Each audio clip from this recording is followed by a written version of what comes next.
तो चलिए शुरू किया जाए फिर से जहां पे हम लोग छोड़े थे।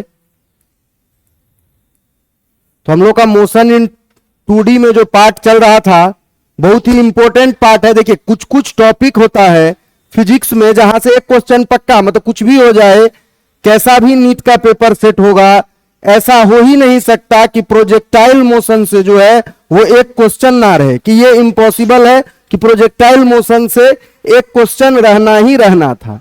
तो यहां पे हम लोग 2D मोशन में जो प्रोजेक्टाइल मोशन पढ़ रहे थे, तो वहां में अभी तक में जो बातें हम लोगों ने पढ़ा था उसमें पहला बात यह था कि ग्राउंड पे कुछ एंगल बना के किसी चीज को अगर भेजा जाए तो वो साइमल्टेनियसली दोनों डायरेक्शन में मोशन कर रहा होता है। ये एक्स में भी थोड़ा आगे बढ़ा, वाई में भी थोड़ा आगे बढ़ा। तो शुरुआत में जो इंपॉर्टेंट बात था कि ग्राउंड से प्रोजेक्ट करते वक्त स्पीड कितना था, u के बराबर, और एंगल थीटा बना रहा था। तो इस डायरेक्शन में स्पीड था u cos थीटा, और शुरुआत में y डायरेक्शन में जो स्पीड था वो था u sin थीटा। फिर हम लोगों ने बोला कि y का जो स्पीड है वो क्या है, y का स्पीड या वेलोसिटी जो भी बोलिए वो वेरिएबल है, उस डायरेक्शन में एक एक्सेलरेशन है जो -g के बराबर है। इसीलिए y का स्पीड घटते घटते जो टॉप मोस्ट पॉइंट था तो ये बोला गया था कि x डायरेक्शन में जो है वो स्पीड जो है वो कांस्टेंट है, कोई चीज नहीं बदलता है प्रोजेक्टाइल मोशन में। तो वो वेलोसिटी या स्पीड इन क्या है, x डायरेक्शन, वो हमेशा u cos थीटा इसके बराबर होता है। टॉप मोस्ट पॉइंट पे x में स्पीड इतना है और y में स्पीड ऐसा। फिर उसके बाद वापस जब ग्राउंड को हिट करता है तो फिर से बोला गया था कि x में तो बदला ही नहीं, y में सिर्फ क्या होता है, पलट जाता है स्पीड। तो यहां पे देखिए ये किसके बराबर, u sin थीटा, और जितना u से आया था उतना से ही हिट किया है उसी एंगल पे। फिर कुछ इंपॉर्टेंट पॉइंट था कि पूरे रास्ते में इसको कवर करने में जितना देर हवा में रहा उसका वैल्यू, तो उसका वैल्यू बोला गया था 2u sin theta divided by g, इसको टाइम ऑफ फ्लाइट बोला गया। फिर बोला गया जमीन से जो ये मैक्सिमम ऊंचाई को गेन किया था उसको मैक्सिमम हाइट बोला गया, तो इसकी वैल्यू थी u square sine square theta divided by 2g, इसके बराबर। फिर अगला बात जो बोला गया था कि सबसे ज्यादा दूरी जहां पे गया x डायरेक्शन में, r इक्वल टू, दो फॉर्मूला बोला गया था कि या तो ऐसे याद रखिए u square sine 2 theta divided by किसके, डिवाइडेड बाई g के बराबर, या तो इसी को याद रखने का एक और तरीका बोला गया था कि ये साइन 2 थीटा को तोड़ के 2u साइन थीटा ऐसे, u cos थीटा ऐसे, डिवाइडेड बाई g ऐसे भी याद रख सकते हैं। तो ये प्रोजेक्टाइल मोशन से रिलेटेड इतना इंपॉर्टेंट बात अभी तक के डिस्कशन में हमने देखा था कि मान लो यहां तक आ गया तो थोड़ा x में भी थोड़ा y में भी, इसीलिए 2D मोशन है कि अब ऐसा नहीं है कि एक ही लाइन पे मूव कर रहा है। गोली ऐसे नहीं मारा गया है कि इसी लाइन पे जाएगा और इसी लाइन पे आ जाएगा, अब दोनों डायरेक्शन में मोशन हो रहा है। तो जितना बात पढ़ा था उसी को रिकैप करने के लिए चलिए पहले कुछ क्वेश्चन से ही शुरू करते हैं। चलिए पहला क्वेश्चन बहुत ही आसान है कि क्या बोला जा रहा है कि if a footballer kicks a ball such that the speed given to the ball is 50 meter per second at an angle of 30 degree with the horizontal, then the time for which the ball will remain in air, कितना देर के लिए जो है that football is going to remain in air. तो पहला बोला जा रहा है कि वो जो एयर में रहेगा वो किसके बराबर है, तो पहला बोला जा रहा है 2.5 सेकेंड इतना देर के लिए वो एयर में रहेगा। अगला बोला जा रहा है कि 5√3 सेकेंड इतना देर के लिए एयर में रहेगा। फिर बोला जा रहा है कि 5 सेकेंड इतना देर के लिए एयर में रहेगा, या फाइनली 10 सेकेंड इतना देर के लिए एयर में रहेगा। ये हम लोगों को बताना है। देखिए यहां पे सिंपल सा बात है, जैसे क्रिकेट में बोला गया कि अगर कोई क्रिकेटर बैट से मार रहा है तो वो भी एक प्रोजेक्टाइल मोशन का ही एग्जाम्पल है कि अगर एयर में शॉट खेला गया तो यहाँ पे एंगल बना के, अगर मान लो तो ऐसे बैट को कोई स्विंग कर रहा है तो कुछ ना कुछ एंगल बना के बॉल को स्पीड दिया गया होगा। वैसे ही फुटबॉलर अगर एयर में किसी बॉल को थ्रो कर रहा है अपने लेग से तो कुछ ऐसा ट्रेजेक्टरी बन रहा होगा जिसको बोला जाता है लॉन्ग डिस्टेंस में जब पास दिया जाता है तो थ्रू एयर दिया गया। तो क्या क्या बातें बोली गई है कि इस बॉल को जो स्पीड दिया गया है वो 50 मीटर के बराबर है यू का वैल्यू, और जो एंगल बना के दिया गया है थीटा, तो थीटा का वैल्यू क्या बोला गया है कि ग्राउंड के साथ 30 डिग्री एंगल बना रहा है। इस तरीके से उसने फुटबॉल को किक किया है। तो टाइम कितना देर के लिए हवा में रहेगा, तो इसी को तो हम लोग टाइम ऑफ फ्लाइट बोलते हैं। तो बेसिक फॉर्मूला तो याद रखना ही पड़ेगा कि टाइम ऑफ फ्लाइट किसके बराबर होता है। तो टाइम ऑफ फ्लाइट जो होता है 2u sin theta divided by g, इसके बराबर। तो सभी बातें इसमें तो पता ही है कि 2 का मतलब तो कोई बात ही नहीं, u बोला गया है 50 और साइन 30 डिग्री, तो साइन 30 डिग्री किसके बराबर 1/2 के बराबर होता है। तो यहां पे 1/2 पुट कीजिए, डिवाइडेड बाई जी का मतलब हो गया 10 के बराबर। ये 2 इस 1/2 को काट देगा, 0 से 0 कट गया, या 10 का 5 गुना है 50। तो टोटल कितने देर बाद, 5 सेकेंड बाद जो है वो क्या होगा, बॉल फिर से ग्राउंड पे आएगा। कि इतना देर के लिए बॉल क्या होगा, हवा में ही रहेगा। तो यही बेसिक बात है, उसी के ऊपर अभी पहला क्वेश्चन था कि टाइम ऑफ फ्लाइट का मतलब ये होता है। चलिए अगला क्वेश्चन देखा जाए, इसको हटा के अगला क्वेश्चन का जवाब दीजिए। तब क्या बोला जा रहा है कि if a ball is projected with speed u from the ground, कि ग्राउंड से कितना स्पीड से, u स्पीड से किसी को भेजा जा रहा है कि हवा में ये ग्राउंड से u स्पीड से गया। अब क्या बोला जा रहा है फ्रॉम द ग्राउंड, फिर क्या बोला जा रहा है कि when it reaches the maximum height in its trajectory, जो इसका रास्ता है उसमें कहीं मैक्सिमम हाइट का पॉइंट होता है, सभी लोग जानते हैं। ट्रेजेक्टरी इट्स स्पीड बिकम्स, कि उस दिन जो स्पीड है वो किसके बराबर है, तो √3/2u इसके बराबर उस दिन का स्पीड है। Then the time for which the ball remains in air, कि तब बताइए कितना देर के लिए ये जो बॉल है वो एयर में रहा है। तो पहला बोला जा रहा है कि u बाई कितना, u/2g, इतना देर के लिए बॉल जो है वो एयर में रहा है। बॉल कितना देर एयर में रहा, मतलब टाइम ऑफ फ्लाइट की ही बात हो रही है। दूसरा बोला जा रहा है कि नहीं, जो बॉल एयर में रहा है वो √3u डिवाइडेड बाई 2g, कि इतना देर के लिए बॉल एयर में रहा है। फिर अगला क्या बोला जा रहा है कि नहीं, बॉल जो एयर में रहा है वो केवल u/g समय के लिए, इतना देर के लिए क्या है, बॉल एयर में है। और सबसे लास्ट में बोला जा रहा है कि बॉल जो एयर में रहा है वो √3u डिवाइडेड बाई जी इसके बराबर इतना समय के लिए। देखो मॉडर्न टाइम्स में अगर नीट जैसे एग्जाम में बात कीजिएगा तो मॉडर्न टाइम्स में आपको आधा क्वेश्चन जो दिखेगा उसमें डाटा नहीं रहता है। कहने का मतलब कि 5, 10, 50, 20 नहीं दिखेगा, सिंबल में ही पूरा चलता है कि MUPT। कहने का मतलब कैलकुलेशन कम हो जाएगा। ऐसा करने से सिर्फ आपका कॉन्सेप्ट टेस्ट होगा कि बहुत ज्यादा क्वेश्चन है, तो इसीलिए यहां पे देखो कहीं पे नंबर नहीं है कि हाँ 20 मीटर पर सेकंड से थ्रो किया। ऐसे क्वेश्चंस को बोला जाएगा कि इन टर्म्स ऑफ सिंबल ही सारा क्वेश्चन है, वैल्यू के टर्म्स में नहीं।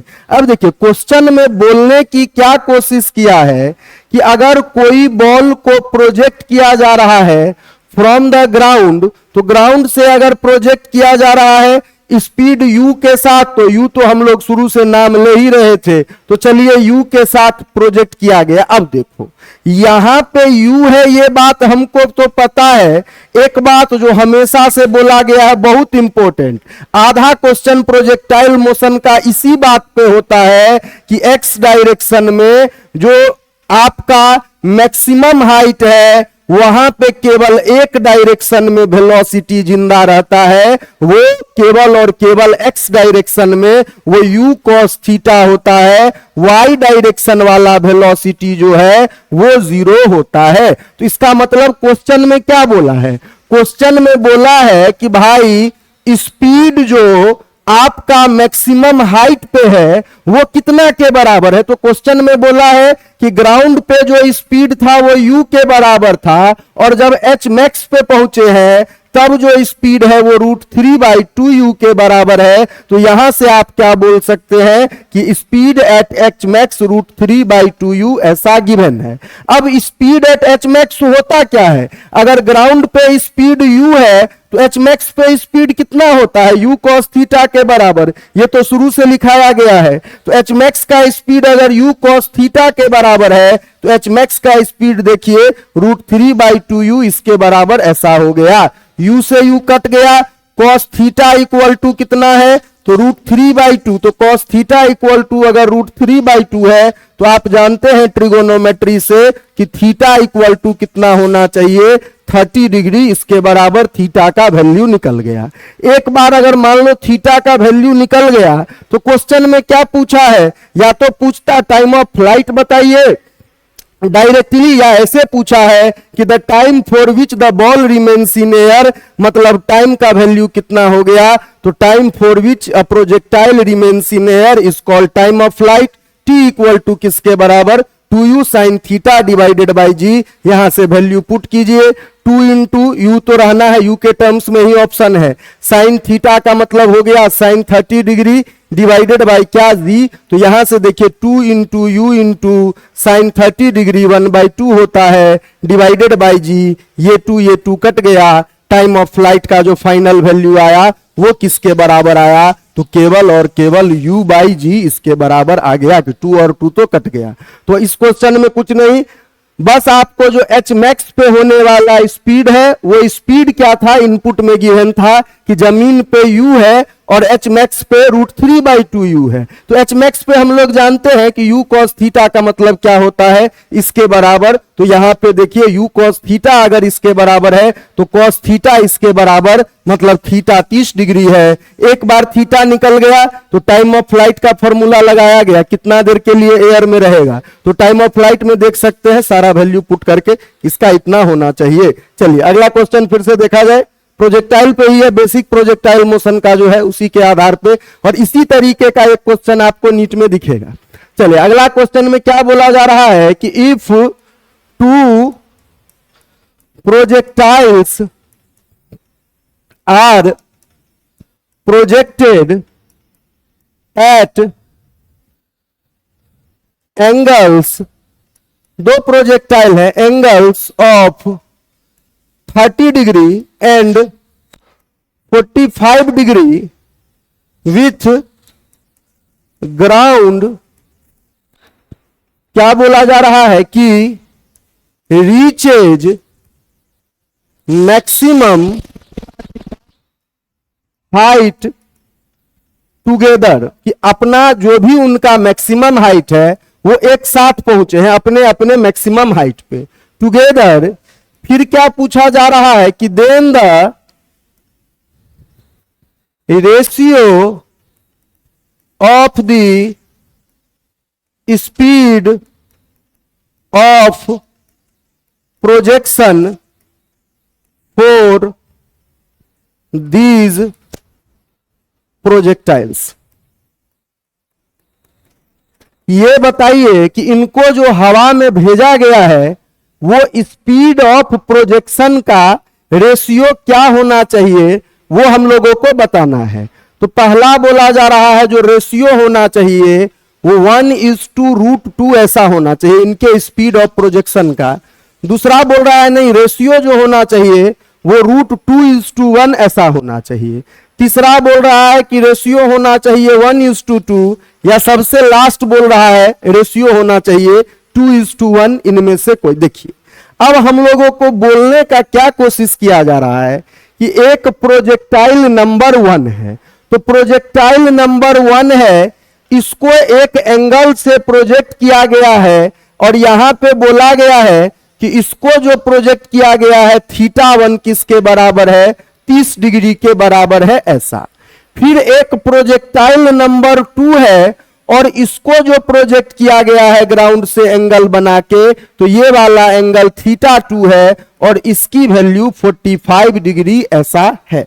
अब देखो यहां पे क्या बोला है कि ये दोनों जो अपना अपना एच मैक्स रीच करते हैं, तो एच मैक्स रीच करने में इनको बराबर टाइम लगता है कि जितना देर में ये पहुंचता है उतना ही देर में ये पहुंचता है। तो प्रोजेक्टाइल में अगर शुरू में याद कीजिएगा तो हम लोगों ने 2 टुकड़ा में निकाला था। देखिए क्या बोला गया था कि यहां से यहां जाने में जो टाइम लगता है वो u sin θ/g होता है, कि यहां से यहां जाने में जो टाइम लगा और फिर यहां से यहां आने में जो टाइम लगा वो भी u sin θ/g होता है। तो कुल समय हम लोग कितना के बराबर बोलते थे कि हवा में दोनों को जोड़ के भाई जाने में कितना समय लगा, आने में कितना समय लगा, दोनों मिला के 2u sin θ/g ऐसा होता था। कि मैक्सिमम हाइट जाने में, ऐसे सोच के भी लगता है कि पूरा हवा में 2u sin θ/g रहा है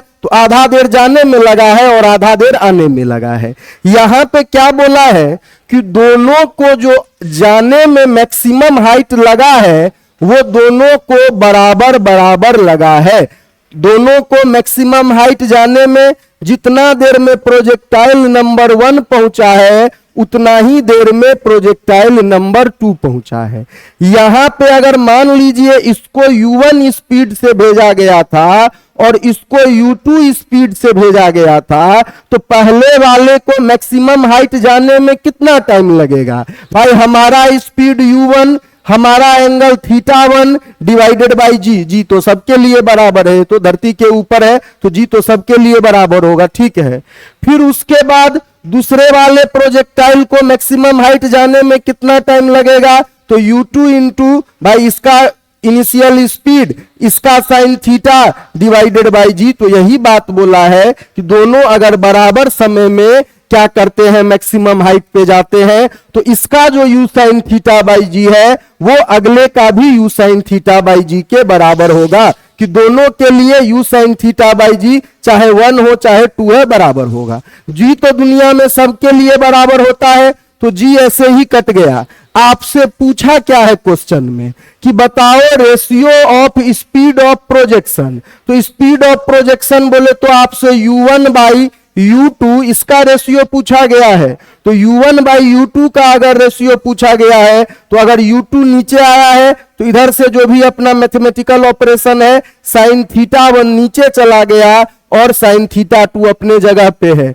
साइन θ2 का मतलब क्या होता है, θ2 है 45 डिग्री, तो साइन θ2 साइन 45 होता है 1/√2 कि sine 45 degree is equal to 1/√2। और यहां पे क्या है साइन 30 डिग्री, तो sine 30 degree is equal to 1/2। तो ये ऐसा दोनों का वैल्यू पुट कर दिया गया। दोनों का वैल्यू पुट करने के बाद जो अपना फ्रैक्शन का नियम है कि सबसे नीचे वाला सबसे ऊपर, तो 2 चला गया ऊपर और ये बच गया √2 आया नीचे। 2 को अगर √2 से डिवाइड करेंगे तो क्या बचेगा, √2 ऊपर में बच जाएगा। तो u1/u2 अगर √2 के बराबर आया है, कहने का मतलब u1:√2, √2 के नीचे कोई और नहीं है, तो क्या होना चाहिए √2:1 इसके बराबर होना चाहिए। तो यही बात बोला गया है कि इनका एंगल ऑफ प्रोजेक्शन अलग अलग है, तो तो इनका एंगल ऑफ प्रोजेक्शन अलग अलग है। इनका स्पीड का रेशियो बोला गया है, तो इनका स्पीड भी क्या है, वो भी अलग अलग है, लेकिन दोनों के दोनों क्या है, एक साथ मैक्सिमम हाइट पे जाते हैं। तो एक साथ मैक्सिमम हाइट पे जाने का मतलब है कि u1 sin θ1/g दोनों का जो टाइम है बराबर, वहां से u1 u2 का रेशियो निकाल दिया गया, क्योंकि θ1 और θ2 ये इंफॉर्मेशन पहले से है। चलिए अगला क्वेश्चन देखा जाए। चलिए अगला क्वेश्चन में लिखिए, फिर आप जो लास्ट टॉपिक है प्रोजेक्टाइल का वो इसी क्वेश्चन से रिलेटेड रहेगा। चेक हो क्या बोला जा रहा है कि if a projectile is moving in a space such that its x and y coordinates depends on time t as x के बारे में बोला जा रहा है कि x का जो वैल्यू है वो 5 इंटू टी इसके बराबर है, x कोऑर्डिनेट ऐसे डिपेंड कर रहा है, एंड y का जो वैल्यू है वो बोला जा रहा है 12t माइनस 5t स्क्वायर ऐसे डिपेंड कर रहा है। Then the initial velocity of the projectile, कि प्रोजेक्टाइल का इनिशियल वेलोसिटी किसके बराबर है ये हम लोगों को बताना है। तो पहला बोला जा रहा है कि प्रोजेक्टाइल का जो इनिशियल स्पीड है वो 10 मीटर पर सेकेंड इसके बराबर है। दूसरा बोला जा रहा है कि नहीं, प्रोजेक्टाइल का इनिशियल स्पीड जो है वो 13 मीटर पर सेकेंड इसके बराबर है 13। फिर अगला बोला जा रहा है नहीं, 17 मीटर पर सेकेंड इसके बराबर है। और सबसे लास्ट बोला जा रहा है कि नहीं, जो स्पीड है वो 20 मीटर पर सेकेंड इसके बराबर। देखिए इसमें कुछ नया नहीं है, प्रोजेक्टाइल डाल दिया गया है। तो आपको लग रहा होगा कि प्रोजेक्टाइल डालने से, कि ये हम लोग पहले मोशन इन 2D में ही पढ़े थे कि x का दुनिया में x का स्पीड निकलता है, y का दुनिया में y का स्पीड निकलता है। ठीक है, अब यहां पे देखिए, कभी भी क्वेश्चन में अगर बोल दे कि इनिशियल का एक ही मतलब होता है कि जब दुनिया में घड़ी का शुरुआत होता है उसी को तो इनिशियल बोलते हैं। जैसे यू इनिशियल स्पीड शुरू से बोल रहे हैं, क्यों बोल रहे हैं कि शुरुआत में जब t इक्वल टू 0 होता है उस समय के स्पीड को ही तो इनिशियल स्पीड बोला जाता है। अब देखिए, अब यहां पे हमको पता है कि एक x का दुनिया है और एक y का दुनिया है। तो x के दुनिया में हमको बोला है x कोऑर्डिनेट का क्या है equation, x equal to 5t।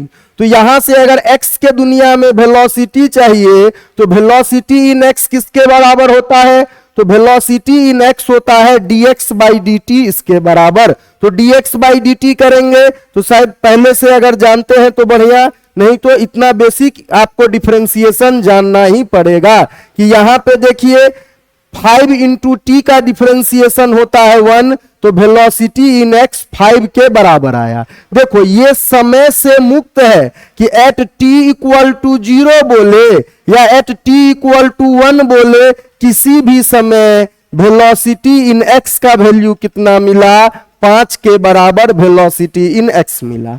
y direction में आइएगा तो y का कोऑर्डिनेट देखिए कि y जो टाइम पे डिपेंड करता है वो डिपेंड करता है 12t माइनस 5t स्क्वायर इसके बराबर। यहां पे डिफरेंशिएट करोगे तो dy बाई dt यही होना चाहिए क्या, यहां पे डिफरेंशिएट करेंगे तो वेलोसिटी जो अपना कौन से डायरेक्शन में, y डायरेक्शन में होना चाहिए, वो dy बाई dt इसके बराबर। देखिए 12 इंटू t का डिफरेंशिएशन 1 के बराबर होना चाहिए, माइनस 5 इंटू टी स्क्वायर का डिफरेंशिएशन 2t के बराबर होना चाहिए। तो वेलोसिटी इन y देखो समय पे डिपेंड कर रहा है 12 माइनस 10t इसके बराबर। अब मुझे चाहिए इनिशियल वेलोसिटी y डायरेक्शन में, तो एट देखिए t equal to 0 velocity in y, तो देखो 12 minus 10 into t equal to 0, तो t इक्वल टू 0,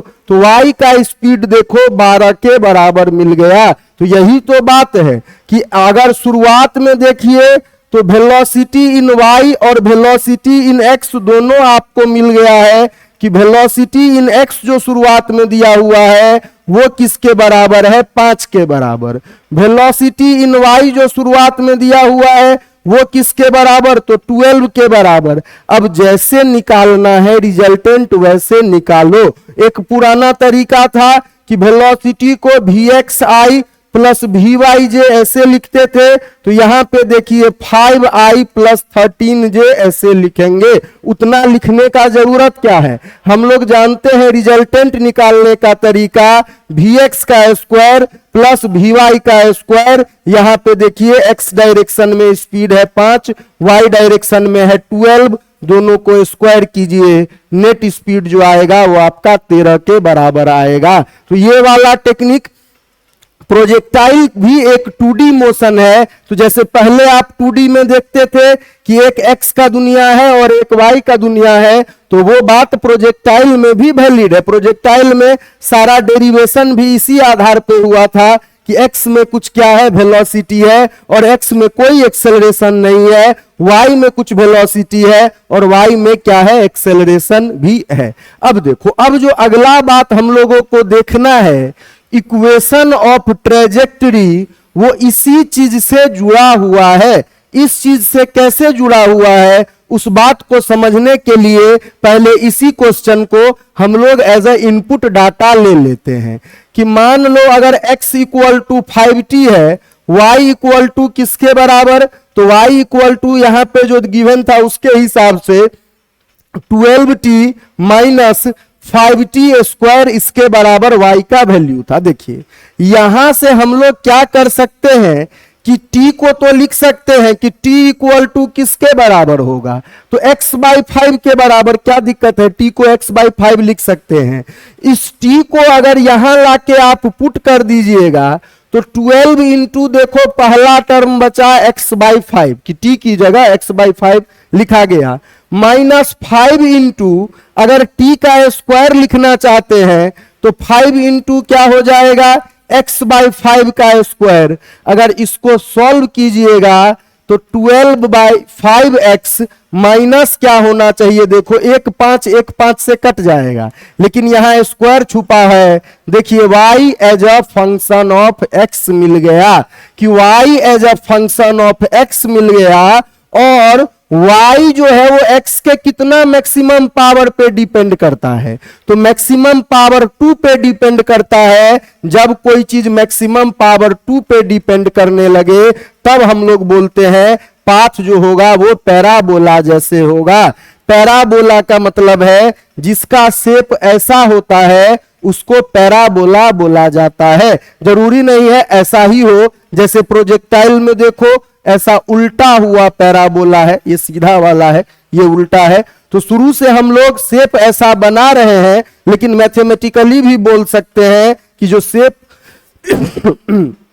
शेप होगा वो क्या होगा, y proportional to x square, इसलिए शुरू से पैराबोला जैसा शेप बना रहे थे। तो इसको मैथमेटिकली हम लोग दिखा देंगे। अभी ये तो जस्ट एग्जांपल लेके दिखाया कि हाँ भाई अगर x as a function of time लिखा जा सकता है, y as a function of time लिखा जा सकता है, तो यहाँ पे टाइम को लिख दो इन टर्म्स ऑफ x, इसको लाके यहाँ पे पुट कर दो तो y मिल जाएगा इन टर्म्स ऑफ x। तो यहां से क्या बोल सकते हैं, इक्वेशन कैसा होगा, तो उसी को हेडिंग डालिए, क्या इसी को हेडिंग डालिए कि इक्वेशन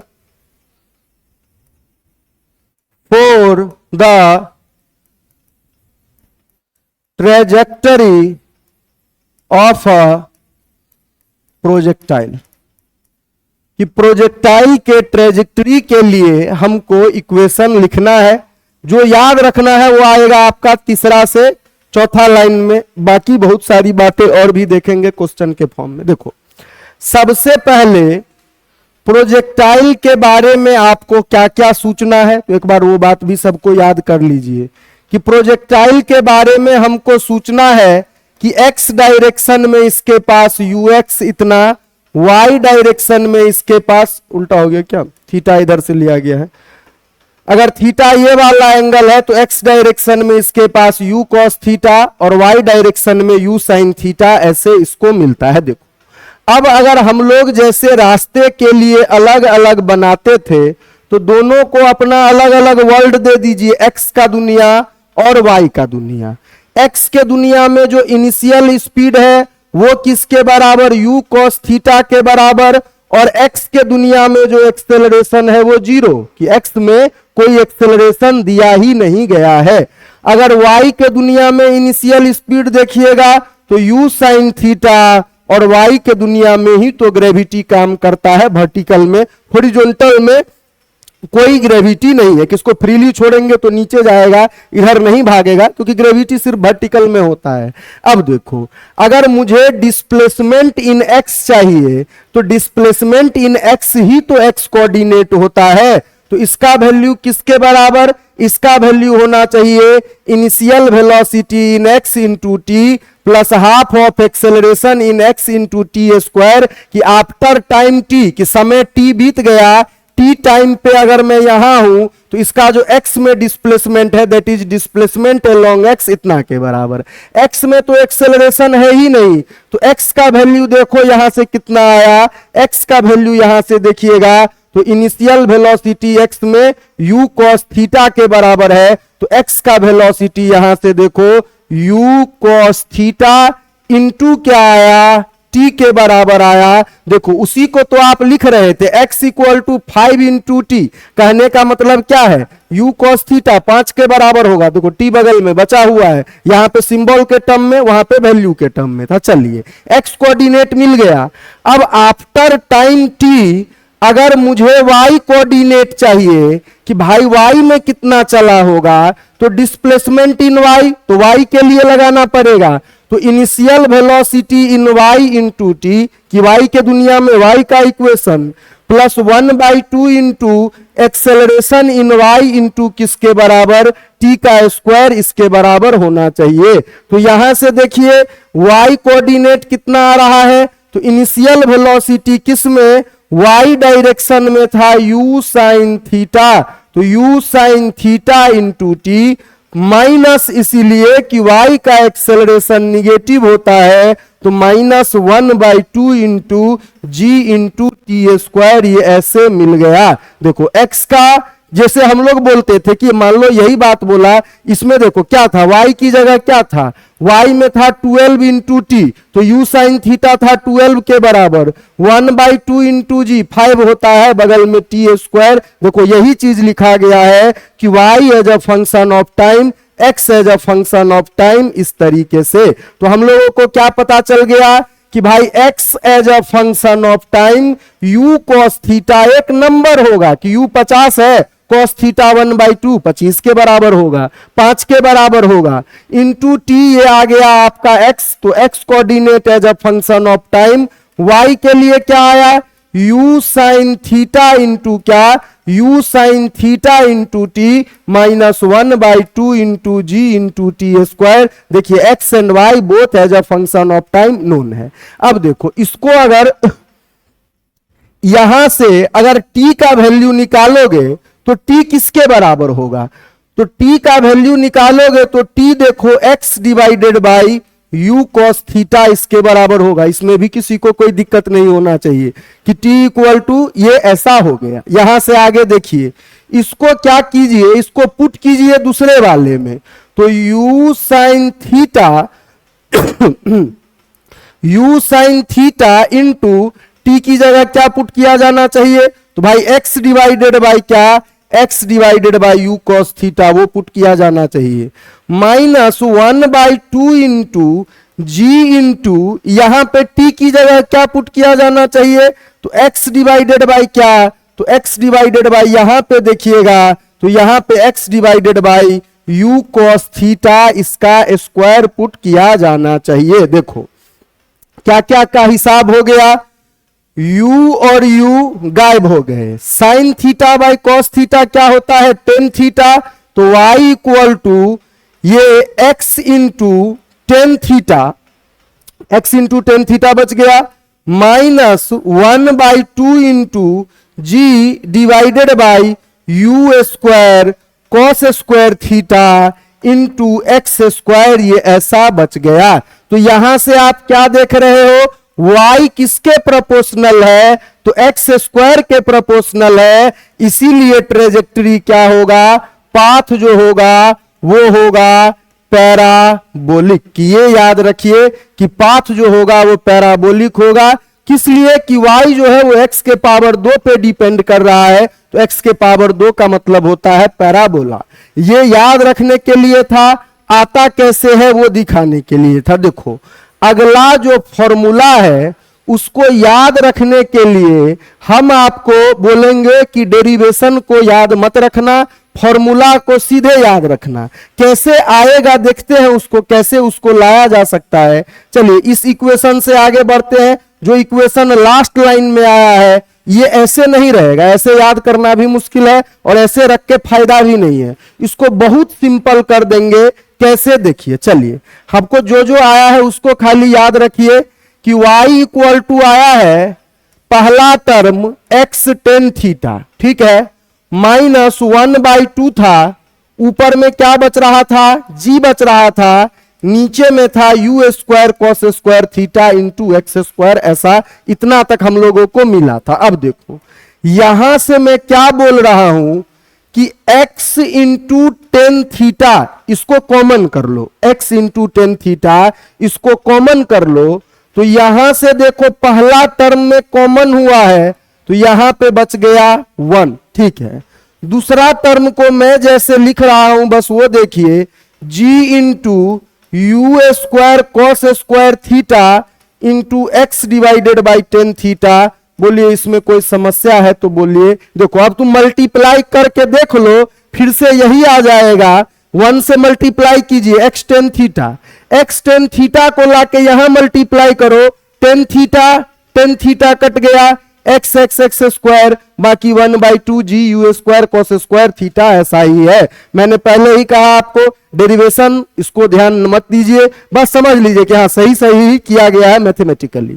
अब देखो अगला लाइन में क्या है, अगला लाइन में है एक्स टेन थीटा, तो एक्स टेन थीटा को ऐसे ही छोड़ दो, 1 minus 1/2 into g into u square cos square theta into x. Tan theta का मतलब क्या होता है जी, sine theta by cos theta. क्या, तो यहां पे देखो ये अभी यहीं पे काट दीजिए या आगे ले जाके काटिए, कॉस स्क्वायर ही है उसको सही से लिख रहा हूं बस। देखो ये कॉस ऊपर जाके काटे या ऐसे ही काट दे, यहां पे देखो कॉस थीटा कट गया, ठीक है। आगे आगे देखिए मैथमेटिक्स ही हो रहा है और कोई बात नहीं है। -1 यहां पे आके एक बात देखो कि 2 अवेलेबल है, ठीक है, अवेलेबल है, पहले तो यू स्क्वायर है, 2 अवेलेबल है लिख दिया। उसके बाद क्या अवेलेबल है, कॉस थीटा का एक ही बार न काटा है, एक बार बचा हुआ है, यहां का साइन थीटा बचा हुआ है, ऊपर में देखिए जी बचा हुआ है, बगल में एक्स बचा हुआ है, इतना टर्म बचा हुआ है। चलो जी के बगल में ही सही से लिख देते हैं एक्स को। जितना टर्म बचा हुआ है बस उसको लिखा है मैंने कि 1gx ऊपर में, नीचे में है 2, तो 2 को यहां लिखा, यू स्क्वायर पहले, कॉस थीटा साइन थीटा, ऐसे। अगर इसको ध्यान दो, एक स्टेप और दीजिएगा तो आपको दिखना शुरू होगा, 1 माइनस ऊपर में है जी, नीचे में है u square into sine 2 theta, sine 2 theta का ही ना फॉर्मूला था ये, और यहां पे देखिए एक्स बगल में बैठा हुआ है ऐसे। अगर पुराना फॉर्मूला को याद करोगे तो रेंज इक्वल टू क्या होता था, रेंज इक्वल टू होता था u square sine 2 theta divided by g. उसी को उलट दीजिए, देखिए यहां पे वो चीज लिखा हुआ है कि 1/r किसके बराबर होगा, 1/r जो होगा वो g into u square sine 2 theta इसके बराबर होगा। यहां से देखिए फाइनल लाइन में क्या करना है, यहां से देखिए फाइनल लाइन में x tan theta into 1 minus x by r, यही बात आपको याद रखना है और कोई सा भी बात याद नहीं रखना था। पाथ पैराबोला होता है, वो ऐसे बनता है, इतना बार प्रोजेक्टाइल मोशन लोग को याद ही हो जाता है। मेन ये बात याद रखना है कि y जो है कोऑर्डिनेट है वो x tan theta into 1 minus x by r इसके बराबर होता है, where r is range of projectile, जहां पे r क्या है, प्रोजेक्टाइल का रेंज है।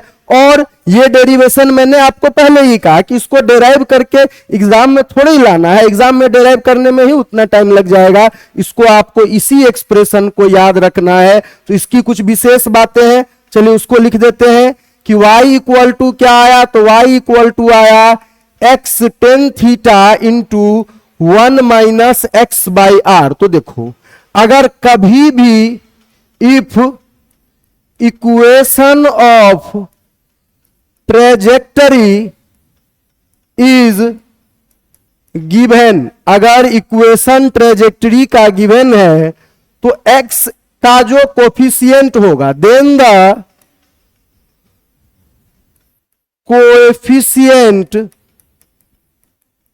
Of x is equal to tan theta, where theta is angle of projection, जहां पे थीटा क्या है, एंगल ऑफ प्रोजेक्शन है। देखो मल्टीप्लाई करके देख लो इसका इक्वेशन को, अगर मान लीजिए लिखना चाहे x tan थीटा इंटू क्या होगा, x tan theta into 1 minus x by r, तो मल्टीप्लाई करोगे तो देखो x tan थीटा पहला टर्म बनेगा, दूसरा टर्म क्या बनेगा, minus x square tan theta divided by r. तो कोफिशिएंट ऑफ x क्या है, जहां x का पावर 1 है उसके बगल में जो कुछ भी रहेगा वो क्या रहेगा, जहां x का पावर 1 है उसके बगल में जो कुछ भी रहेगा वो tan थीटा का वैल्यू होगा। इसके आधार पे 2-3 क्वेश्चन करते हैं,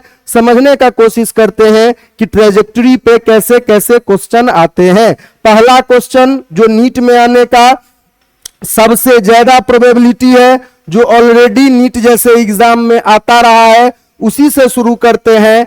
तो पहला क्वेश्चन में बोला जा रहा है क्या कि if the velocity of projection of a projectile is, कि वेलोसिटी ऑफ प्रोजेक्शन जो है एक प्रोजेक्टाइल का बोला जा रहा है 6i + 8j, then the equation of the trajectory of this projectile. बताइए इक्वेशन ऑफ ट्रेजेक्टरी क्या होगा। यहां पे कहने का मतलब यह है, आपका जो एग्जाम में ऑप्शन होगा कि y as a function of x कैसे डिपेंड करेगा, ये हम लोगों को बताना है कि y as a function of x क्या होगा, ये बात को बताना है कि y, जैसे मान लीजिए ऑप्शंस की बात किया जाए तो ऐसा ऑप्शन दे देगा y इक्वल टू किसके बराबर, तो y मान लीजिए ऑप्शन दे देगा कि y equal to 4/3x minus कितना, 4/3x माइनस अगर यहां पे देखा जाए तो 5/8x²। इस तरीके का आपको ऑप्शन 5 ठो दे देगा कि y as a function of x एक पावर x का होगा और एक x² का। देखिए अगर हमको इक्वेशन ऑफ ट्रेजेक्टरी चाहिए कि y as a function of x अगर मुझे चाहिए तो y इक्वल टू होता किसके बराबर है, तो y इक्वल टू होता है x tan थीटा, पहला तो होता है x tan theta into 1 minus x by r, ऐसे ही मिलेगा हमको इक्वेशन ऑफ ट्रेजेक्टरी, ये बात पता है। तो देखो यहां पे सबसे पहला बात आपको क्या दिया है कि आपको दिया है कि एक प्रोजेक्टाइल को प्रोजेक्ट किया गया है और प्रोजेक्ट करते वक्त उसका जो स्पीड है वो किसके बराबर है। देखो थोड़ा इस बार देने का तरीका अलग टाइप से है, ऐसा नहीं है। आपको अगर मान लो ऐसे दे दे कि भाई स्पीड है 40 और थीटा है 30 डिग्री, तो आप निकाल नहीं दोगे। यहां पे देखो कैसे दिया है, यहां पे दिया है कि u का जो वैल्यू है वो कैसा है, वो 6i प्लस 8j इसके बराबर ऐसा है। तो अगर u का वैल्यू ऐसा है तो यहां पे आप क्या बोल सकते हैं कि u बनता किस किस से होगा, तो u का वैल्यू किसके बराबर, तो ux into i cap plus ui into j cap. अरे ऐसे ही तो u बना होगा, u का x कंपोनेंट और u का y कंपोनेंट दोनों को स्क्वायर करके u बनता है, तो u ऐसे गिवन होता है। x कंपोनेंट होता क्या है प्रोजेक्टाइल का, अगर स्पीड u है और थीटा एंगल बना रहा है तो यहां पे देखो किसका वैल्यू, तो यहां पे देखो u cos थीटा पता है, uy किसके बराबर होता है, तो u sin थीटा पता है।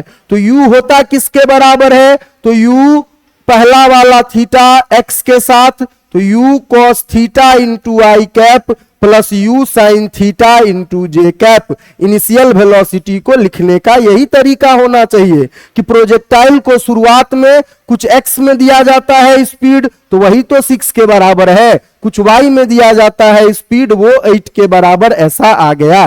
तो यहां से अपने को क्या पता चला कि भाई u cos थीटा इसका जो वैल्यू है वो 6 के बराबर है। यहां से अपने को पता चला u sin थीटा इसका जो वैल्यू है वो 8 के बराबर है। मेरे को क्या क्या चाहिए, मुझे tan थीटा चाहिए और रेंज चाहिए। देखिए दोनों ही चीजों को बहुत आसानी से निकाल सकते हैं। अगर मान लो tan थीटा चाहिए, ये इक्वेशन को आप 1 बना दीजिए कि ये अपना इक्वेशन 1 है और ये 2 है, तो अगर 2 को डिवाइड कर दीजिए क्या 1 से, तो 2 को डिवाइड करोगे 1 से तो यहां पे देखो u sin थीटा 1 से डिवाइड किए तो यहां पे देखो u cos थीटा, यहां पे 8 डिवाइडेड बाई 6, देखिए पहला टर्म बहुत आसानी से मिल गया। tan थीटा इक्वल टू किसके बराबर, tan थीटा इक्वल टू 8/6। तो 8/6 को ऐसे छोड़ा नहीं जाता है, जहां तक कटे वहां तक काटने की परंपरा है। तो 8/3 को आप कैसे लिख सकते हैं, तो 4/3। ये देखिए पहला टर्म ऐसा बन गया कि 8/6 इक्वल टू 4/3। ठीक है, अब दूसरा मेरे को क्या चाहिए, अब दूसरा मुझे रेंज चाहिए। तो रेंज में तो गड़बड़ हो रहा है, u square sine 2 theta divided by क्या, डिवाइडेड बाई जी करने से रेंज मिलता है। देखो अगर ऐसा करने से हमको रेंज मिलता है तो ये वाला रेंज का फॉर्मूला आपको काम में नहीं आएगा। आपको रेंज का कौन सा फॉर्मूला काम में आएगा, तो आपको अगर रेंज का फॉर्मूला यूज करना है तो कौन सा वाला करेंगे, देखिए यहां पे रेंज का जो ये वाला फॉर्मूला है कि R इक्वल टू, बहुत बार आप रेंज के लिए क्या कीजिए, ये फॉर्मूला की जगह इसको तोड़ लीजिए। तो देखो R इक्वल टू इतना के बराबर है, तो यहां से देखोगे तो u square into sine 2 theta तो टूट सकता है, यही से तो बना था, यही तो असली इक्वेशन था। तो ये ऐसा बन गया यहां पे। अब क्या करो, देखो पेयर कैसे बनाना है, 2 को छोड़ दो, 2 हट गया, एक बार u को साइन थीटा से जोड़ दो। हाँ u साइन थीटा पता है, u साइन थीटा क्वेश्चन में पता था हम लोगों को कि u sine theta x direction में 8 के बराबर था, और देखिए u cos थीटा जो अपना y डायरेक्शन में 8 था और x डायरेक्शन में 6 था, ये बात पता है। एक बार और u का पेयर बनाइए किसके साथ, तो एक बार और u का पेयर बनाइए u cos थीटा के साथ, डिवाइडेड बाय क्या होना चाहिए, डिवाइडेड बाय g ऐसा होना चाहिए। देखो u इंटू u स्क्वायर जिंदा है, 2 पीछे है, साइन थीटा भी है, cos थीटा भी है, बस रीअरेंजमेंट किया गया है। 2 इंटू यू साइन थीटा पता है, पुट कीजिए 8 के बराबर, u cos थीटा पता है, पुट कीजिए 6 के बराबर, डिवाइडेड बाय g पता है 10 के बराबर। तो ये ऐसा हो गया। अब काट के देखो तो कितना के बराबर होता है, तो काटिएगा तो 8 इंटू 6 48, डिवाइडेड बाय यहां से 2 तो इसको काट देगा तो 5 बच जाएगा, तो 48/5। देखो रेंज क्या वैल्यू कितना मीटर में होता है, रेंज रेंज मतलब क्या है भाई, डिस्टेंस कितना, तो 48/5 इतना मीटर दूर जाके गिरा। अब हम लोगों के पास y इक्वल टू कितना, x tan theta into 1 minus x by r, देखो सब कुछ पता है, वैल्यू लाके पुट ही तो करना है। तो अगर इनिशियल स्पीड दे दे तो आप इक्वेशन ऑफ ट्रेजेक्टरी बहुत आसानी से निकाल सकते हो। देखो बहुत आसान काम हो जाएगा, अगर तुमको दे ही देगा कि थीटा भाई 30 डिग्री है और जो अपना u का वैल्यू है वो 20 के बराबर है, तब तो तुम निकाल ही लोगे। टेन थीटा 30 डिग्री के लिए कौन सी बड़ी बात है, ये दोनों पता है तो रेंज कौन सी बड़ी बात है। थोड़ा कॉम्प्लिकेट करने के लिए आप एक और वैल्यू लीजिए, इसको सॉल्व करके देखिएगा कि अगर initial speed i plus 2j है तो क्या होना चाहिए, y as a function of x निकालने का कोशिश कीजिएगा कि यहां पे भी क्या है, u cos थीटा गिवन है, u sin थीटा गिवन है, u cos theta u sin theta पता है, रेशियो ले लोगे टेन थीटा तुरंत से निकल जाएगा। एक बार टेन थीटा निकल गया उसके बाद रेंज निकालने आओगे, फिर रेंज में ये वाला फॉर्मूला काम नहीं करेगा, थोड़ा तोड़ के रीअरेंज कीजिएगा, रेंज भी मिल जाएगा, तो इसको घर पे कीजिएगा। बाकी टेन थीटा का वैल्यू, टेन थीटा वैल्यू कितना आया था जी 4/3, तो x into 4/3 into 1 minus x by r, x ऊपर में, r का वैल्यू देखिए 48/5 है, तो 48 है ना नीचे में रहेगा, 5 क्या होगा, 5 तो ऊपर चला जाएगा। अब यहां से मल्टीप्लाई करके देखो तो पहला टर्म क्या बना 4/3x, दूसरा टर्म में देखिए तो कितना बन जाएगा 4/3 इंटू 5/48 इंटू एक्स का स्क्वायर, ये आके मल्टीप्लाई हुआ ना जी, तो x और x स्क्वायर बन गया, 4/3 5/48 से मल्टीप्लाई हो गया। जो जहां कटने का संभावना लग रहा है काट दीजिए, मल्टीप्लाई कर दीजिए। 4 काटेगा किसको, 48 को, कितना बार में, 12 बार में। तो यहां पे देखिए y as a function of x 4/3x minus किसके बराबर, यहां पे सॉल्व कीजिएगा तो 5/36 एक्स स्क्वायर इसके बराबर आया। तो सॉल्व करना मैथमेटिक्स अपनी जगह है, बाकी आपको टेक्निक समझना था। और ये क्वेश्चन बहुत पूछा जा रहा है एग्जाम्स वगैरह में कि इनिशियल वेलोसिटी दे देगा, वैसे तो इनिशियल वेलोसिटी देके बहुत कुछ पूछ सकता है, ये देके आपसे रेंज भी पूछ सकता है, ये देके आपसे मैक्सिमम हाइट भी पूछ सकता है। जब अगर ट्रेजेक्ट्री का इक्वेशन निकाल दिए तो बाकी सब चीज तो आसानी से ही निकाल दोगे। रेंज निकालना देखे ही हो, i प्लस 2j के फॉर्म में दिया है, मैक्सिमम हाइट तो और आसान होता है, सीधे ही u sin थीटा पता है, u sin थीटा का स्क्वायर डिवाइडेड बाई 2g होता है, तो वो तो और आसानी से निकाल देंगे। चलिए पहला क्वेश्चन ऐसा है। दूसरा क्या है, इस क्वेश्चन से कुछ भी पूछा जा सकता है, कई बार तो टेबल बना के सब कुछ पूछा जाता है। क्या बोला जा रहा है कि if the equation of the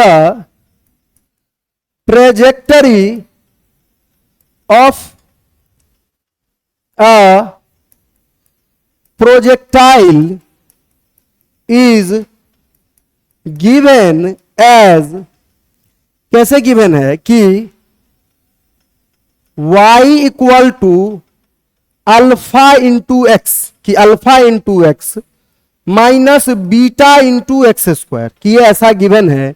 then पहला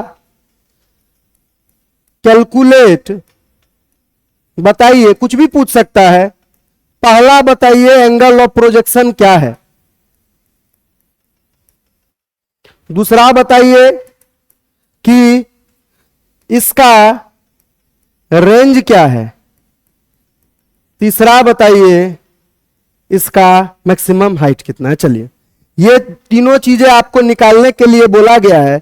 सबसे पहले पहला वाला निकालते हैं। देखिए यहां पे बोला क्या गया है कि y इक्वल टू किसके बराबर है, तो बोला जा रहा है कि y equal to alpha into x minus beta into x square इसके बराबर है। पहले भी बोला गया था कि y equal to x tan theta into 1 minus x by r ऐसे होता है, ठीक है, y का इक्वेशन जानते हैं। यहां पे ये बोला गया था कि अगर तोड़ भी दोगे तो एक्स स्क्वायर ऐसा हो गया, एक्स से एक्स मल्टीप्लाई हुआ और टेन थीटा बाई आर ऐसा रह गया। तो ये बात तो हम लोग जानते ही हैं कि जो अपना कोफिशिएंट ऑफ क्या सिंगल पावर ऑफ एक्स होता है वही तो टेन थीटा होता है। तो x इक्वल टू किसके बराबर हो गया, तो कोफिशिएंट ऑफ x जो है वो किसके बराबर है, तो अल्फा के बराबर। तो alpha equal to tan theta, कहीं थीटा का वैल्यू नहीं पता है, थीटा इक्वल टू देखो टेन इनवर्स ऑफ अल्फा इसके बराबर। तो पहला वाला निकालने में तो कोई दिक्कत ही नहीं है। जहां कहीं अगर इक्वेशन दिख रहा है, जो कोफिशिएंट ऑफ एक्स दिख गया कि y इक्वल टू अगर इक्वेशन दिया है, जो कोफिशिएंट ऑफ एक्स दिख गया, तुरंत से आप बोलिए वही टेन थीटा होता होगा। तो अगर एक बार टेन थीटा पता है, मान लो होता अगर इसका वैल्यू यहाँ पे √3 के बराबर होता अल्फा, कि कहीं पे अगर ऐसा है कि y equal to √3x minus 4x², मान लो ऐसा है। कोई पूछे कि भाई एंगल ऑफ प्रोजेक्शन क्या है, तो टेन थीटा इक्वल टू किसके बराबर, √3 के बराबर। तो थीटा इक्वल टू 60 डिग्री। यहाँ पे तो कांस्टेंट है, इसीलिए सिर्फ टेन इनवर्स यूज कर लिए हैं। पहला काम हो गया, जो सबसे आसान काम था थीटा को निकालना। चलिए अगला जो बात है वो हम लोगों को क्या निकालना है, तो अगला जो बात है वो हम लोगों को निकालना है यहाँ पे रेंज का वैल्यू। देखो अगर प्रोजेक्टाइल के इक्वेशन को देखो तो रेंज निकालने का तरीका क्या हो सकता है, दो तरीके से निकल सकता है। एक तो इक्वेशन से निकल सकता है, बाकी रेंज निकालने का मतलब क्या होता है, रेंज निकालने का मतलब होता है कि यहां पे देखो x इक्वल टू किसके बराबर है, रेंज के बराबर। भाई x में डिस्प्लेसमेंट यही तो रेंज है, और y किसके बराबर है, y 0 के बराबर है। वापस से जब ग्राउंड पे आया, वापस से जब x एक्सिस पे आया, तो x इक्वल टू r के बराबर और y इक्वल टू 0 के बराबर, यही तो इक्वेशन का मतलब है। तो यहां से देखिए y इक्वल टू किसके बराबर है, alpha x minus beta into x², इसके बराबर है। ये y और x के बीच में रिश्ता है। हमको पता है कि जिस दिन x का डिस्प्लेसमेंट रेंज के बराबर होगा, उस दिन बॉल फिर से ग्राउंड पे आ जाएगा। ग्राउंड पे आ गया मतलब y में 0 से मैक्सिमम गया और मैक्सिमम से फिर 0 हो गया। तो ये रिलेशन तो आपको पता ही है। तो यहां पे देखिए y equal to 0, x equal to किसके बराबर, r के बराबर। तो alpha into r minus beta into r², इसके बराबर। इसको इधर ले आइए, तो beta into r² equal to alpha into r के बराबर। एक r से एक r आमने सामने कट गया। रेंज का वैल्यू देखो किसके बराबर, तो रेंज का वैल्यू अल्फा बाई बीटा इसके बराबर आ गया। तो दो चीजें हमको पता चल गया। रेंज निकालने का जो बोला और भी बहुत तरीका हो सकता है, मैंने आपको एक सिंपल तरीका बताया। जैसे इस पॉइंट पे x भी 0 है और y भी 0 है, जहां से लॉन्च हुआ, जहां पे गिरता है वहां पे y तो फिर से 0 हो गया कि y में कहां कोई डिस्प्लेसमेंट है, और y कोऑर्डिनेट 0 होना भी चाहिए x एक्सिस के ऊपर, और x कोऑर्डिनेट देखिए 0 से बढ़ के रेंज के बराबर हो गया। तो रेंज है x कोऑर्डिनेट, y है 0, और अगर x और y ये रिश्ता सेटिस्फाई कर रहा है, तो जिस दिन y 0 है उस दिन x r के बराबर है, हो गया। तीसरा देखो अब तीसरा बात हम लोगों को क्या देखना है कि तीसरा चीज जो हम लोग निकाल रहे हैं, तो y इक्वल टू किसके बराबर है, alpha x minus beta into x², इसके बराबर। देखिए एक बहुत पुराना आप कॉन्सेप्ट पढ़े होंगे कि y का मैक्सिमम वैल्यू क्या है, y का मैक्सिमम वैल्यू ही तो h मैक्स है, कि y डायरेक्शन में सबसे ऊंचाई कहां तक पहुंचा, तो वही तो h मैक्स है कि y का मैक्सिमम वैल्यू क्या है। तो अगर किसी को मैक्सिमम होना है, अगर किसी को मैक्सिमम होना है, तो उसका कंडीशन क्या है कि उसका डेरिवेटिव जो है उसको 0 होना पड़ेगा। किसी को मैक्सिमम होना है कि हम लोग जानते हैं अगर y का मैक्सिमम वैल्यू निकाल दे तो वो h के मैक्सिमम वैल्यू के बराबर होगा। यही तो सबसे ज्यादा ऊंचाई है y डायरेक्शन में, y डायरेक्शन ही तो ऊंचाई वाला है, इसीलिए तो उसको h मैक्स बोलते हैं। तो मैथमेटिक्स में इतना बेसिक आप पढ़े होंगे कि जिसको मैक्सिमम बनना है उसका फर्स्ट डेरिवेटिव जीरो होना चाहिए। तो dy बाई डी एक्स अगर जीरो होगा तो dy बाई डी एक्स करो तो देखो y इक्वल टू इतना के बराबर है, तो यहां पे dy बाई डी एक्स का जो वैल्यू होगा अल्फा इंटू एक्स का डेरिवेटिव किसके बराबर 1 के बराबर, minus beta into x square का डेरिवेटिव 2x के बराबर, यहां पे देखिए अल्फा माइनस 2 बीटा एक्स, ये dy बाई डी एक्स आया। अगर dy बाई डी एक्स क्या होगा, अगर dy by D x zero के बराबर होगा तो alpha minus 2 beta into x, इसका वैल्यू क्या होना चाहिए, जीरो के बराबर। यहां से देखिए 2 बीटा एक्स उस साइड जाके पॉजिटिव हो गया इक्वल टू अल्फा के बराबर, तो x इक्वल टू क्या हो गया, अल्फा बाई 2 बीटा। क्या ये आपको मैक्सिमम हाइट मिला है? नहीं, ये मैक्सिमम हाइट नहीं मिला है। देखो ये क्या बोलने का कोशिश कर रहा है कि जिस दिन x equal to alpha by 2 beta होगा उस दिन y मैक्सिमम होगा। यहां पे तो आपने ये बात को निकाला है, y का मैक्सिमम वैल्यू कहां निकाला है? अभी तो हमने बोला कि अगर y को मैक्सिमम होना है तो dy by D x zero होना है। अगर dy by D x zero होना है तो x का वैल्यू इतना के बराबर होना है। तो अगर x का वैल्यू इतना के बराबर आ रहा है तो h मैक्सिमम या y मैक्सिमम किसके बराबर होना चाहिए, तो अल्फा इंटू x का वैल्यू किसके बराबर है, alpha divided by 2 beta minus beta into x का वैल्यू किसके बराबर है, अल्फा डिवाइडेड बाई 2 बीटा इसका स्क्वायर। इसको सॉल्व कीजिए, सॉल्व करके देखिए इतना आ रहा है क्या, अल्फा स्क्वायर बाई 4 बीटा, ये आपका मैक्सिमम हाइट निकलेगा। एग्जाम में जो क्वेश्चंस आए हैं अलग अलग एग्जाम में अलग अलग टाइम पे, जो मैंने बोला तीनों का तीनों आया है, टेबल बना के टेबल बना दिया गया है और बोला गया है बताओ ये कितना ये कितना ये कितना, मैच द फॉलोइंग करके तीनों भी आया है। एक एक भी आया है कि रेंज कितना होगा, अगर इक्वेशन ऐसा है तो मैक्सिमम हाइट कितना होगा, इक्वेशन ऐसा है तो पहला वाला बहुत ही आसान है। पहला वाला में क्या है, पहला वाला में तो जो x के बगल में है वही टेन थीटा, वो ऐसे ही खत्म हो गया।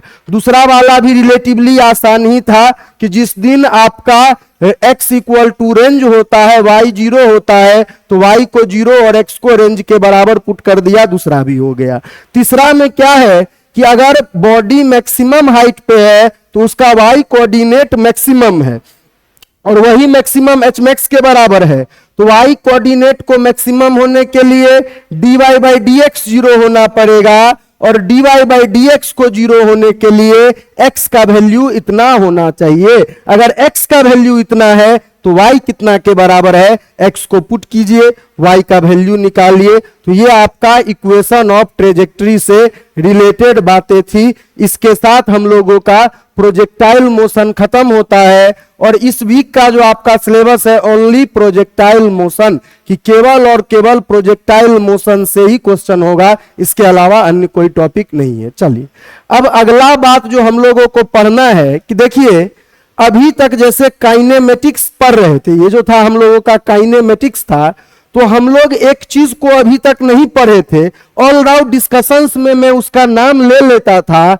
वो ये था कि कॉज ऑफ मोशन कौन है, कि मोशन को क्रिएट कौन कर रहा है। जैसे गोली से बंदूक निकला तो मैंने कह दिया कि भाई इनिशियल स्पीड 4 मीटर पर सेकंड से निकला, ये 4 मीटर पर सेकंड दे कौन रहा है, आके किसी फुटबॉलर ने फुटबॉल को मारा तो मैंने कहा कि स्पीड 50 मीटर पर सेकंड मिला, तो वो दे कौन रहा है, तो उसी को हम लोग बोलते हैं फोर्स। तो हम लोगों को जो अगला बात पढ़ना है वो पढ़ना है force and laws of motion. देखो अगर लॉज ऑफ मोशन की बात करोगे तो क्लास 8 का जो स्टूडेंट होता है उसको भी लॉज ऑफ मोशन पढ़ाया जाता है।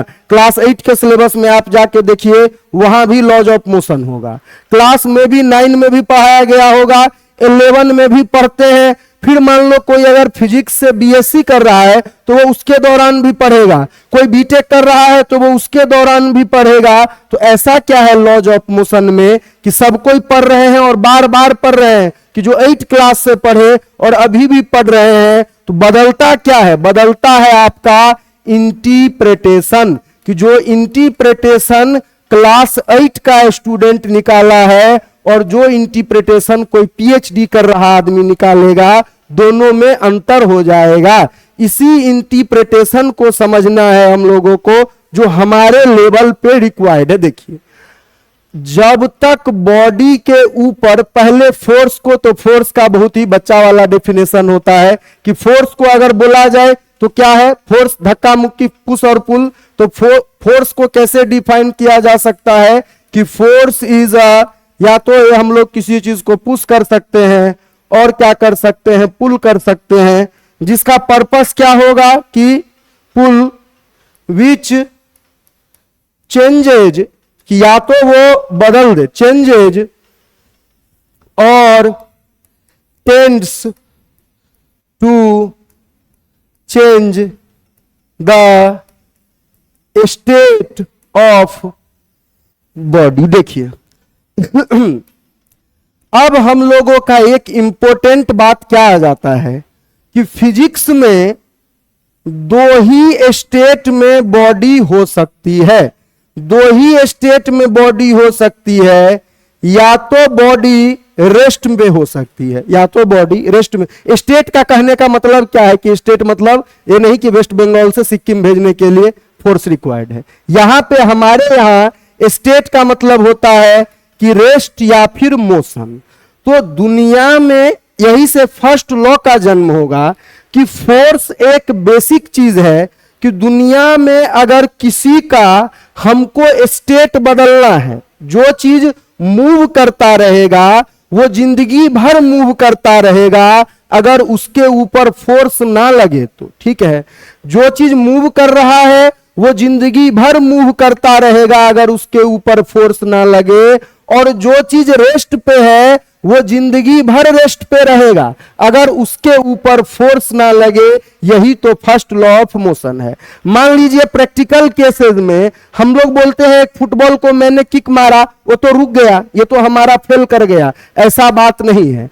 एक फुटबॉल को अगर आपने किक मारा है तो आपने एक फोर्स का नाम सुना होगा जिसको हम लोग इस चैप्टर के एंड में देखेंगे, उसको बोला जाता है फ्रिक्शन। कि फुटबॉल को फ्रिक्शन क्या कर रहा है, रोक दे रहा है। मान लीजिए मैंने कहा कि जो रेस्ट पे है वो रेस्ट पे ही रहेगा, तो इसको यहां छोड़ दूं तो ये रेस्ट पे क्यों नहीं है, क्योंकि इसको ग्रेविटेशन खींच ले रहा है। वरना अगर स्पेस में, अगर मान लो स्पेस में जहां कोई ग्रेविटेशन नहीं है, कोई फ्रिक्शन नहीं है, स्पेस में आदमी स्विम करता है, इसीलिए कि स्पेस में किसी को आप एक चमाटा मार दो, वो उधर जाएगा, तुम इधर जाएगा, दोनों को कोई रोक नहीं सकता है। स्पेस में मान लीजिए कोई चीज अगर हवा में रुका हुआ है तो वो रुका हुआ ही रहेगा। तो अगर किसी का भी हमको स्टेट बदलना है तो हमको फोर्स रिक्वायर होगा।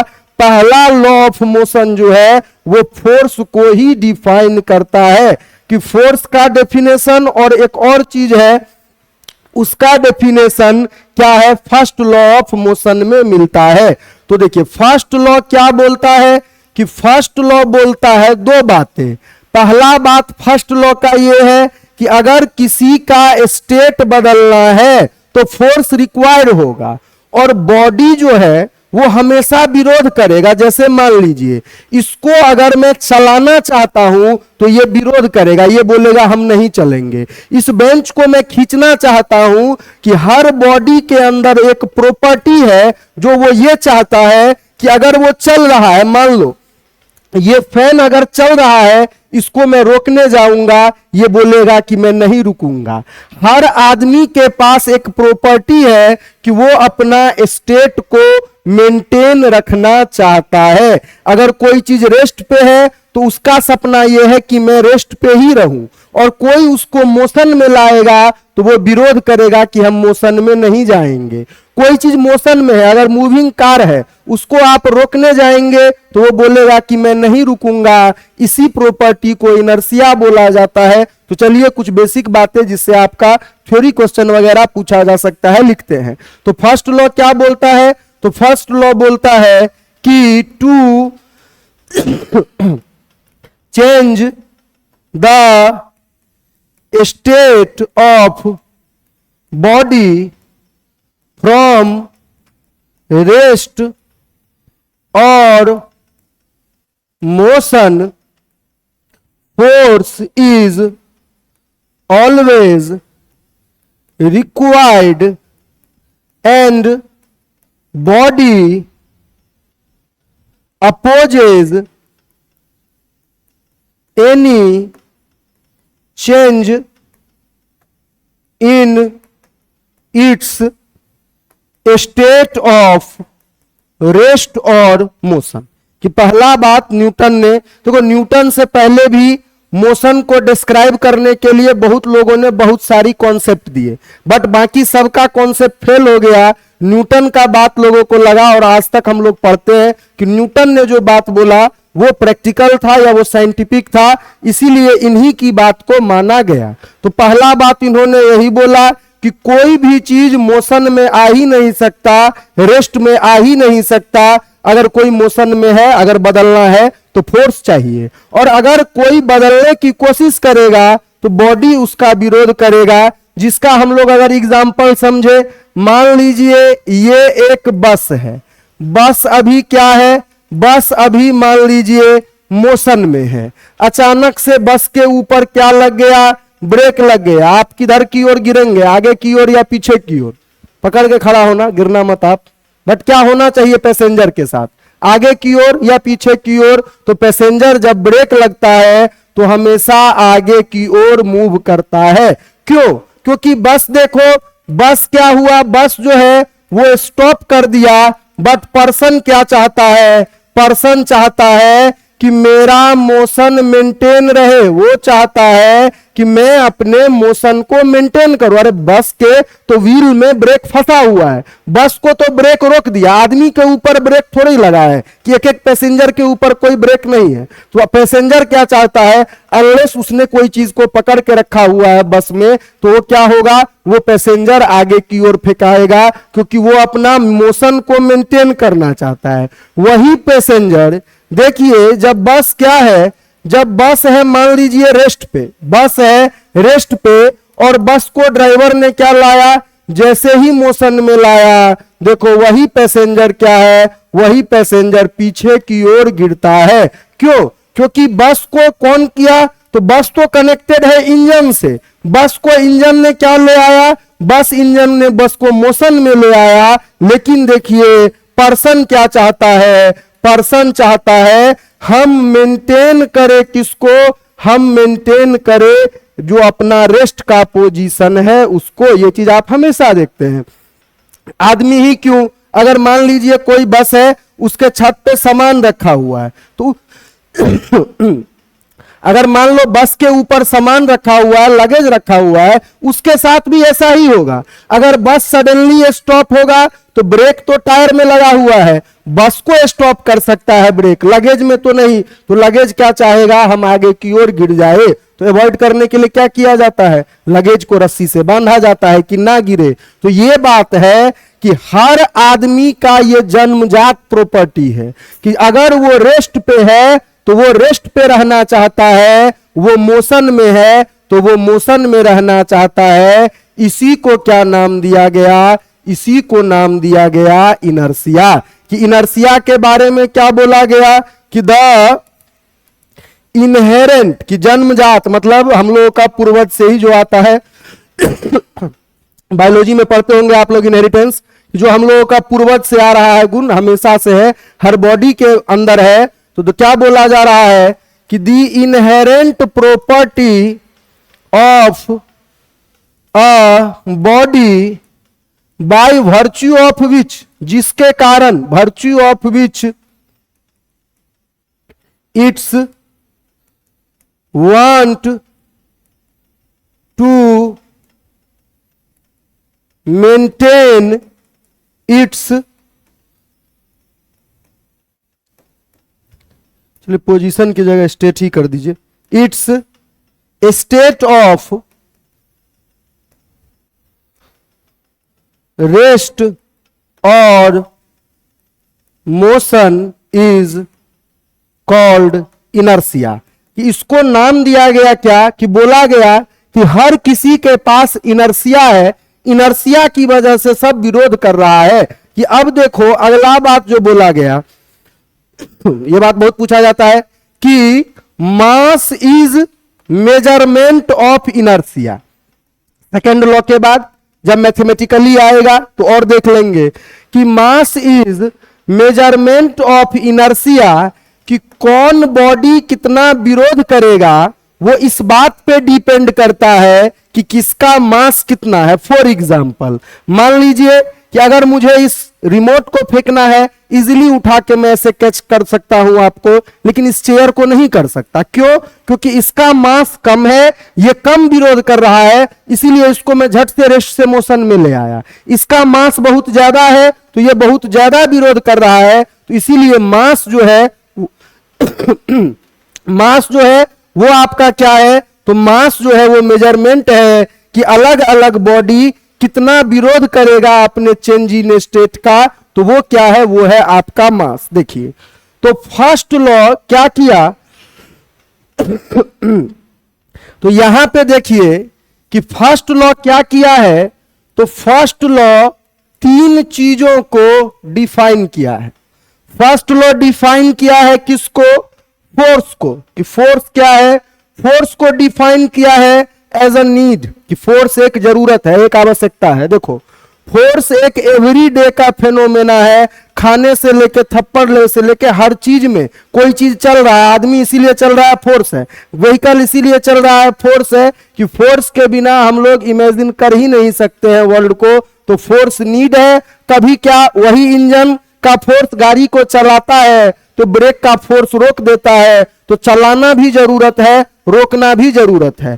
काम का फोर्स प्रकृति से जो मिलता है, नेचर से, जैसे देखिए ग्रेविटी, अगर ग्रेविटी का फोर्स नहीं होता, ग्रेविटी हम लोग पढ़ेंगे तो देखेंगे कि ग्रेविटी देखो एक एक आदमी को अर्थ से बांध के रखा है। अगर ग्रेविटी का फोर्स नहीं होता तो पूरा दुनिया का जो पानी है, हवा है, इवन जो हमारे सराउंडिंग में आपको एटमॉस्फेयर है, वो ग्रेविटी की वजह से। अगर ग्रेविटी ना हो तो सारा क्लाउड स्पेस में चला जाएगा, समुद्र का पानी स्पेस में चला जाएगा, यहां तक कि इंसान स्पेस में चला जाएगा। ग्रेविटी ही तो हम लोगों को अर्थ से क्या किया है, बॉन्ड करके रखा हुआ है।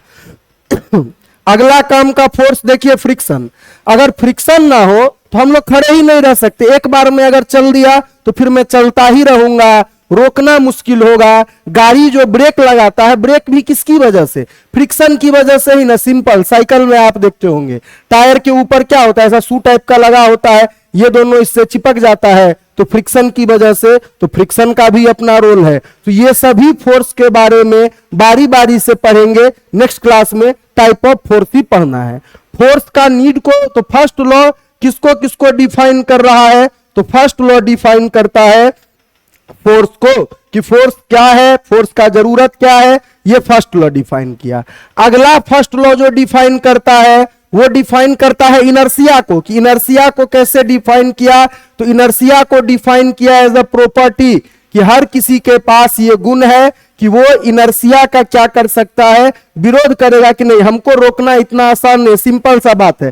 तुम्हारा दोस्त साइकिल चला के आ रहा है, उसको एक पैर मारोगे साइकिल गिर जाएगा। कोई ट्रक लेके आ रहा है, उसको भी एक पैर मारोगे तो उतना ही स्पीड से गिरेगा, नहीं गिरेगा, क्योंकि ट्रक के पास ज्यादा इनर्सिया है, उसका क्या है, मास ज्यादा है। तो यही बात किया कि साइकिल का मास कम था, वो कम विरोध किया, आपने रोक दिया। लेकिन ट्रक का मास ज्यादा है, वो ज्यादा विरोध कर रहा है, तो उसको चलाना भी मुश्किल है, कि धक्का मार के चला नहीं सकते, रोकना भी मुश्किल है। और अगला जो डिफाइन किया वो डिफाइन किया मास। मास को कैसे डिफाइन किया गया, तो मास को डिफाइन किया गया एज मेजरमेंट ऑफ क्या, एज मेजरमेंट ऑफ इनर्सिया।